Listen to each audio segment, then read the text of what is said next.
Adună Zaza, თქვენთვის ალბათ ცნობილია საპარლამენტო შორისო ასამბლეის ის ცნობილი რეზოლუცია, რომელიც სტრასბურგში იქნა მიღებული. იქ სამხედროების როლი არის აღწერილი. ეთანხმებით იმას, რაც სტრასბურგის საპარლამენტო ასამბლეა რომელ პუნქტს? არა, სამხედროების მოქმედებები რაც არის აღწერილი. შეიძლება ციტირება რომ მოახდინოთ რაზეა საუბარი. ვიცი. ქართული სამხედროების მოქმედებამ გადაზარდა ეს ყველაფერი აქტიურ ფაზაში. აი მაგალითად ეს. არ ეთანხმებით. ანუ იმ ადამიანები, ვინც ამას ხმამისცა, თქვენთვის მიუღებელი ადამიანები არიან, ამისთვის ხმა არ უნდა მიეცათ, ხო? არ ვეთანხმები მაგ აზრს. თუმცა რა იყო ამისი ასე თქვათ, მაგ აზრს არ ვეთანხმები. თქვენ მხარესა ვარ მაგაზე რომ მაგ მუხსნი არ ვეთანხმები სამხედროებთან მიმართებაში.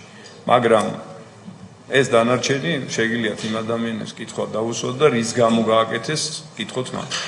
რა მიიღეს აქედან შედეგი? აი ეს კითხოთ რა. მე შემიძლია ესე აი გულითადაც სუფთად გიპასუხოთ რა. გასაგებია, იმ მუხს რო არ ეთანხმებით ეს მაგ მუხს არ ვეთანხმები, მაგრამ რა მიიღეს ამ მუხში? ამას ვინმე ასე რაც მიიღეს, აგერ უყურებთ. თუ არ ეთანხმებით და თქვენ ამბობთ რომ ჩვენ მხარეს ახართ, თუმცა მე შევასწორებ ამას და არ შეიძლება გორი მხარე იყოს, როცა სამხედროებს აბრალებ ომის დანაშაულს ასე გამოდის და რეალურად შენ ამას კენჭისყრისას ხელს უწევ, აქ არ შეიძლება მხარეები არსებობდეს, ეს ცალსახად დასაგმობია და კარგია რომ ამას ეთანხმებით, მაგრამ ოღონდ არ განერვიულდეთ, კითხვა უნდა დაგისვათ. მაშინ ამათთან პარტიაში რა გინდოდათ მაგათთან? არა რელევანტური კითხვა. რელევანტური კითხვა ჩემთვის. მაშინ მე გეტყვით რა. რა გინდოდათ ამათთან? ხალხმა ესენი არიან, ჩამოგითვალოთ გვარები, ნაციონალური მოძრაობის 4 დეპუტატია და იქ ვითომ ოპოზიციაც იყო, მაშინ შექმნილი გახსოვთ ფსევდო ოპოზიცია, მისი ერთი წარმომადგენელი. ხელს უწევს იმას, რომ სწორედ ნაციონალური მოძრაობა, რომელიც დღეს ბევრს მაპატიეთ გამოთქმისთვის და ყიყინებს იმაზე, რომ თურმე ჯარს იცავდნენ და ჯარს პატივს ცემდნენ, ხელს უწევს ნომერი 1633 რეზოლუციას და რუსეთის საქმეს აკეთებენ. ამ ხალხთან როგორ შეიძლება ერთად პარტიაში ყოფნა? რიტორიკულად კითხავთ ალბათ, იმიტომ რომ თქვენ თვლით რომ არ არის რელევანტურია. ვინც ამბობთ რომ მე ჯარს ვიცავდი და ასე იყო, ვიბრძოდი და ასე იყო, ხომ? როგორ დადექით ამათთან ერთად? მხარს არ უჭერდითო ამ რეზოლუციის ამ ნაწილსო ამბობთ. არ უჭერდით, ხომ? მაშინ ამათთან ერთად პოლიტიკურ ერთ პლატფორმაზე რანაირად იყავით და არც ის არ გეწყინოთ.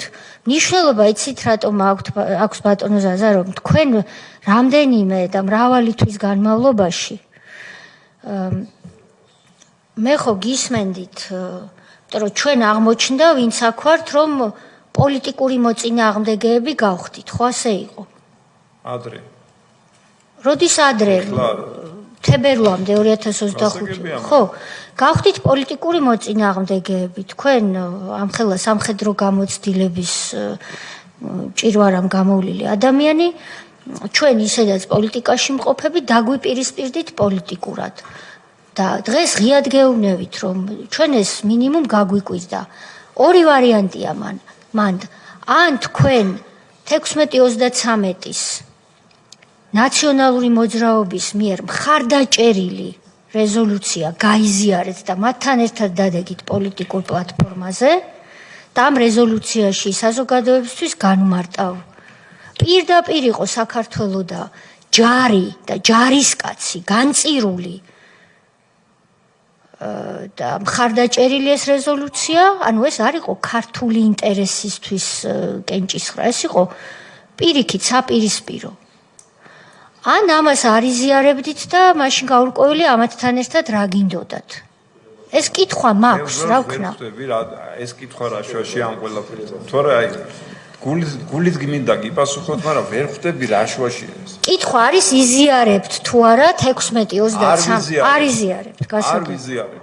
კარგი. თქვი და ახლა კარგი და პარტიიდანაც გახვედით შემდეგ, პარტიიდანაც გავედი, იმიტომ რომ აქ სუბიექტურად მოლაპარაკე ადამიანი არ გიხილეთ.